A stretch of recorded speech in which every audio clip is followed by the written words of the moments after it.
nekk fa leneen seen bakkan lañ ci teg feneen ak feneen ci Sénégal Matam foo lamb ci Sénégal rek tey seen bakkan lañ ci teg kon ku foog da ngay dem woote pour ab maire kese ndax nga sa bopp de weesu na loolu point de départ la pour ñu récupérer suñu réew delloo ko waa réew mi wala ñu bàyyi Macky Sall ak ñi mu àndal continuer di def li ñuy def ku woteel benn maire Macky Sall xamal ni Macky Sall nga woteel ak ni mu yore. ba ñu génnee ci élection 2019 waxoon nañu fii ci assemblée nationale xool ngeen vidéo xam ne leen sénégalais yi dund gi dina métti de yéenewuñ ko kenn nag waaye ci jafe-jafe la ñuy dëkk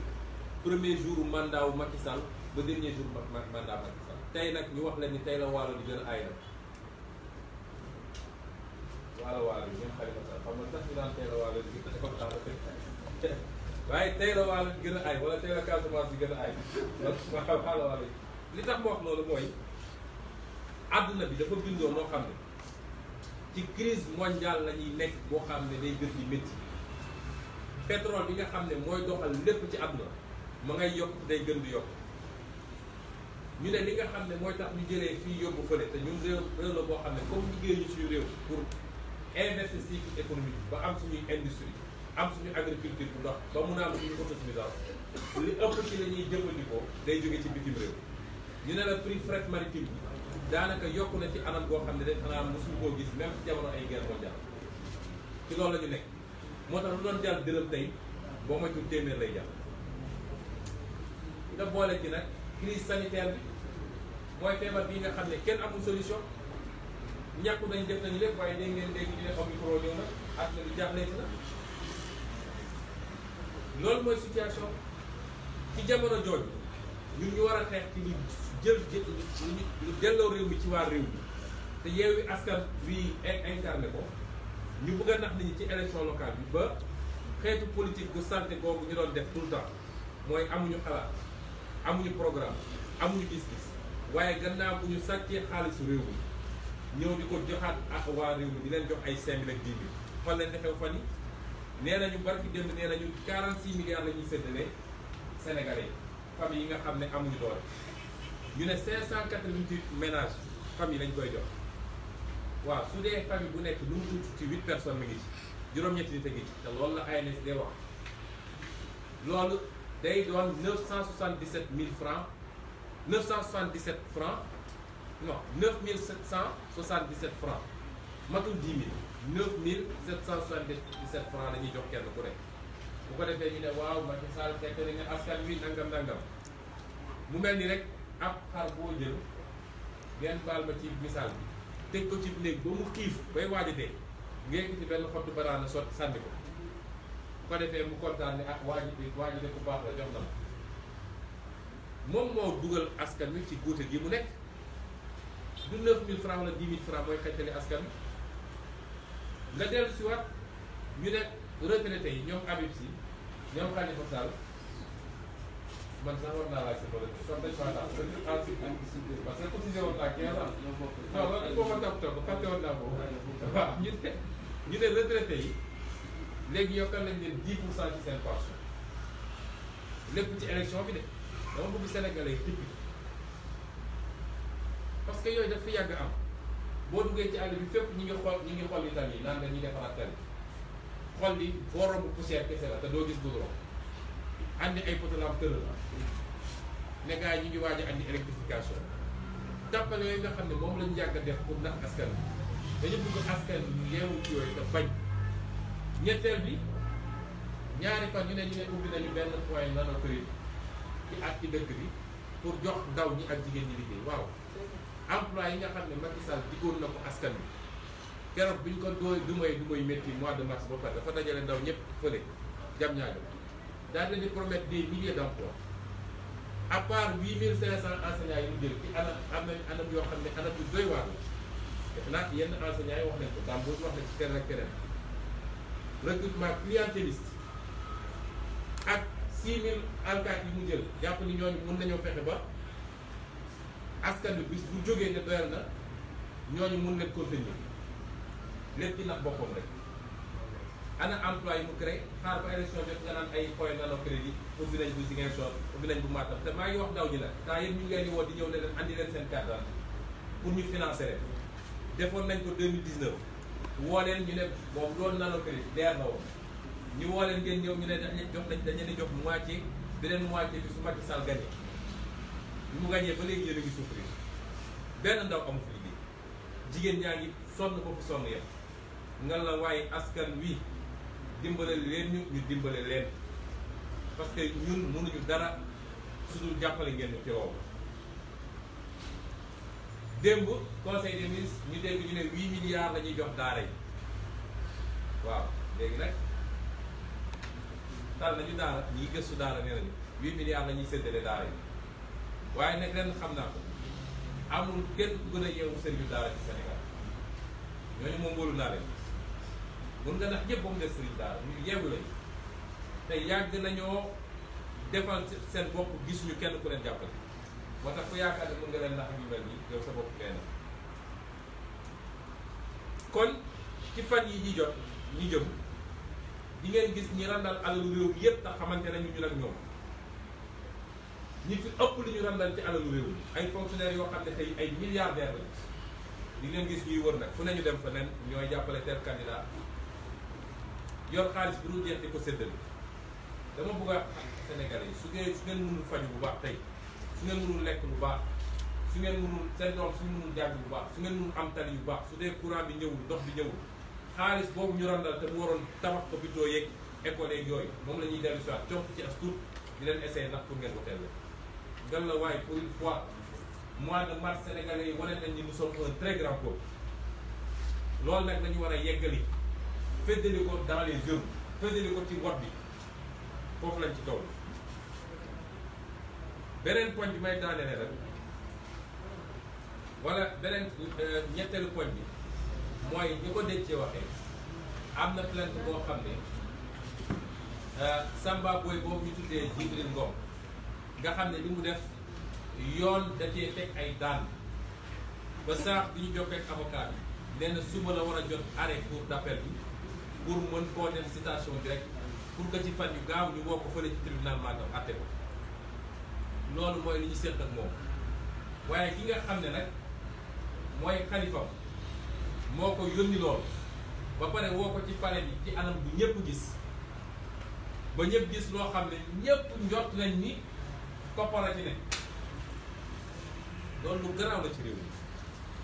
kooku dafa xotti charte réew mi dafa xotti ormawu cër bi ñu ko jox ci réew mi muy président de la république ba pare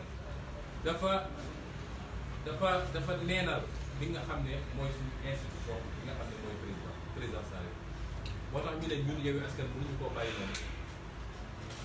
la ñuy def nag mooy dinañu lancé ëllëg dinañu lancé pétition ñu ñaan Sénégalais dañu signé pétition boobu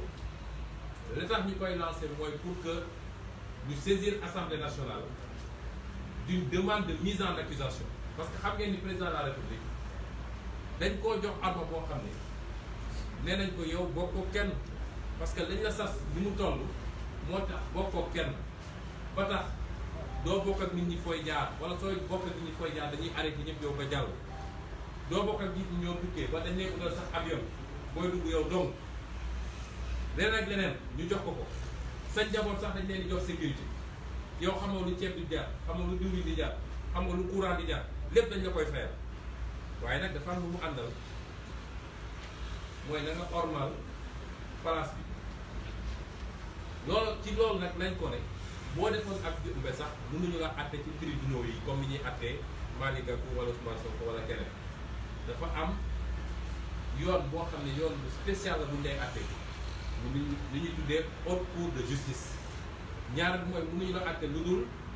dangaa def haute trahison dama ko waxee ci wax mooy dangaa wor bu réeréeré haute trahison nag yoon tekkiwul définir ko waxul lan la lu ne mun na cee dugg mais soo demee charte dañ la naan bu président violé serment mooy bi ñu koy fal dafa taxaw waat ne man waat naa ni charte réew mi muy constitution muy loi yi dinaa ko sàmmanteeg moom donc su dee sàmmonte wala charte yooyu boo demee fu mel ni Tchad dañ ne loolu haute trahison te loolu moo fi am kon ñu ne dinañ ñaan sénégalais ñu signé charte boobu gannaaw buñ ko signé nag pétition bi du moins buñ ko signé ba dajale ko dinañ ko def en ligne waaye dinañu am suñuy ndaw yuy wër yor ko dem fépp ci gare routière yi si marché yi fu ne ñu signé ko buñ ko signé ba noppi liñ si leen assemblée nationale ne leen Macky Sall dafa war dafa def haute trahison dañu bëgg ngeen def une procédure de mise en accusation fa may daanelee nag mooy ñàkk yemale ak ñàkk tollale bi am ci dëkk bi foo mu jeex gis ngeen kaawu kilifa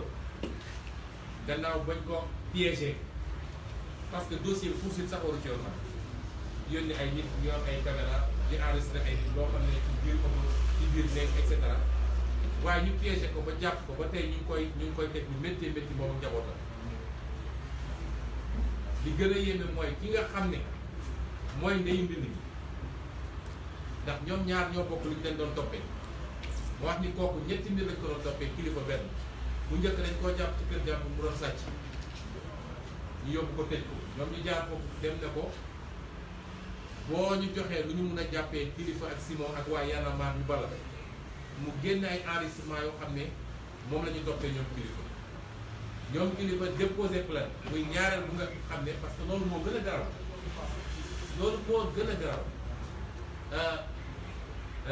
collecte ak publication de données à caractère personnel soo demee ci loi bi corrigé moo gën a garaaw foofu parce que minimum 10 ans d'emprisonnement loolu crime la muy ñaareel bi ñu ko toppee ñetteel bi muy ñu ngi koy toppee nag li ñu toppee kilifa ne ñoom dañ doon ñu jaar ci ay passeport kooku nga mun koo bàyyi mu génn dem daan toog ak njabootam kilifa nga continuer ko téye ci kaso bi est-ce que loolu jaatu na loolu mooy li ñuy wax toujours sénégalais yi suñuy woote jàmm ñun nitu jàmm lañu mais lii bokk na ci li yokk fitna ci réew parce que boo fi jàpp di ko toroxal dafa bokk dafa am fu mu bokk am ay am di jàmm am ay xarit te ñooñu du leen neex nga jël yow say nit làq leen ñu doon trafiqué ay faux billets ñu jàpp leen flagrant délit nga bàyyi leen ñu dem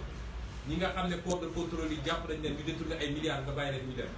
ba pare jàpp ay nit parce que d'accord ñoom yow rek ku ci pakkastalu sax nga jël dugal ci kaso bi loolu du yoon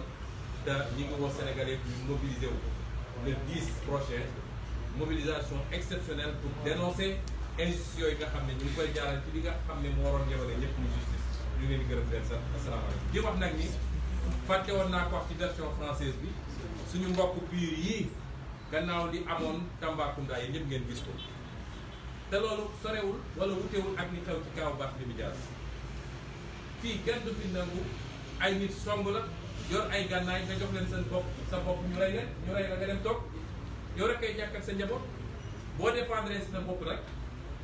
bu doon li gaañu wala li faatu si yow la jóge ñu suul dossier ñun assassiné nañ suñuy militant ba léegi kenn waxu ci waaye bu dee si ñeneen la jóge ñu jàpp la ne dañuy tëj tey ñu ngi jàpp nit militant pur tëj ko 15 ans bi mu leen day def appel ñu ne nañu corser dossier bi daal di demander perpétuité mooy menaces yooyu ñuy def ci nit ñi boo defee appel ñu corser dossier bi yooyu bokk na ci injustice yi am ci réew mi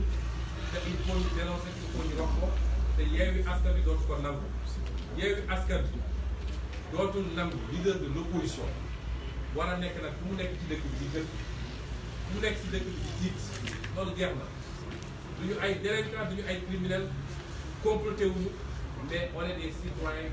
et nous avons le droit de dire que nous nous opposons parce que constitution moo ñu ko may donc ñu nangu yéen ñi ñu leen gërëm benn sax. li ma wax ci RTS parce que dañoo wax léegi bu CNRA ma wax ko ci RTS sénégalais yi ñoo ko moom xam ngeen ñi fi nekk yëpp média privé ngeen waaye ñu ngeen nekk média privé charte bi leen engagé bi leen jox yéen habilitation pour ngeen mën a exercer dafa ne nii ak nii ak nii ngeen war a defee bokk na ci da ngeen war a tolloole sénégalais yëpp informé juste et vrai moo tax ngeen nekk fii donte am na ñoo xam ne ci yéen ñi moom seeni organe de presse peut-être nguur gi la ñu gën a jege peut-être que opposition la ñu gën a jege waaye ñu ngi fii tey parce que information la waaye RTS anamu fi neew fi te li RTS di am jóge ci ñun moo ëpp fuuf parce que am ngeen subvention peut-être mais lu tuuti la li ci des yéenay débrouiller mais RTS 100% de son budget ñu ñoo koy jox suñu impôt la ba pare mu lànk ne du couvrir activité opposition te mun a xëy suba ba guddi am Macky Sall andi Macky Sall loolu ngeen fa ne yoon te charte réew mi ne ko da nga war a moom lañ ko gën a imposer que médias privés yi sax la pluralité dans l'accès aux médias publics loolu principe la de droit du ngeen gis Ousmane Sonko wala Malick wala Khalifa Sall à la RTS lu dul ñu ne campagne électorale jot na loolu est-ce que yoon la kon loolu il faut mu jeex il faut que ñu ubbi RTS am na émission de pluriel defe naa boobu yoon la chaque 15 jours ñu invité ci opposition comme ni ñu fi invité ko voilà ñaareel bi mooy CNRA nga xam ne ñoom it dañoo féete ñëpp xam nañu balaa ñu mën a dénoncer rek mu concerné opposition la waaye CNRA nee nañu ñi nga xam ne journaliste la te engagé wu politiquement ba ñenn ñi sax nekk ci candidat amatuñu sañ-sañu dem taxaw ci seeni organe de presse wax ak Sénégal waaw RTS ku ko jiite moom lan la du candidat la candidat la pour nekk maire ba pare war a jiite RTS est-ce que kooku mën nañu tolloo la ñun ñëpp kon kooku dañ ko war a démissionner dañ ko war a teggi foofu mu nekk noonu teg fa quelqu'un de neutre comme niñ ko réclamé ci Sénat nga xam ne ñi fa nekk ñoo fa nekk 2012 ba léegi te mosuñoo organiser élection correctement retraité nañu d'abord en tant que fonctionnaire waaye seen mandat jeex na depuis mai 2011 ngeen foog ne ñooñu dinañu def naqari Macky Sall kon loolu mooy poñ bu mujj bi fi woon wax ñu leen gërëm leen sax di jégalu nag ci. deux secondes y a un message. Avant mooy jox kàddu gi président de l'Assemblée. Aliou Badara Ba vous parler. lépp moo leen maanaam bu wax. dañu am ci léegi benn xabaar seen collègue monsieur Fatimata Touré nga xam ne dafa nekkoon fii di biir point de presse bi ñu wax ko ne borom këram ñu ko génn àdduna. ñu ngi koy jaal famille am ñu ko jaal groupe GFM di leen ko jaal yéen ñi nga xam ne yéen a bokk nit ñi di ko jaal kii lay nekk yëpp di ñaanal ko yàlla yërëm ak àddina di ak yéen jërë ngeen